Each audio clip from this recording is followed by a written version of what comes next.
உங்கள் மீது சொத்துக்களை சேர்த்து வைத்திருக்கலாம், சேர்த்து வைக்காமல் இருக்கலாம். உங்களை நல்ல முறையில் பராமரித்திருக்கலாம், பராமரிக்காமல் இருக்கலாம்.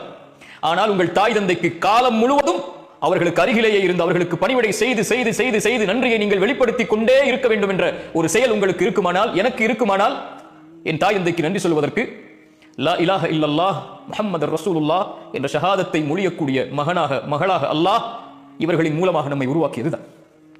சொத்து இல்லாமல் மரணித்தால், கல்வி இல்லாமல் மரணித்தால், உலகமே இல்லாமல் மரணித்தாலும் அது நஷ்டமில்லை.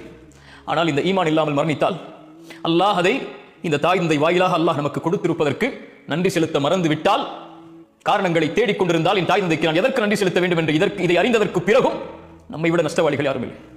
என் தாய்க்கு நான் நன்றி சொல்கிறேன். அஷ்ஹது அன் அல்லா இலாஹ இல்லல்லாஹ் வ அஷ்ஹது அன்ன முஹம்மது ரசூலுல்லாஹ் என் ஷஹாதத்தை மொழிவதற்கு அல்லாஹ் வாயிலாக எனக்கு ஒரு வாய்ப்பை கொடுத்தான். என் தாயே, ஜஸாக்கில்லாஹி கைரன்.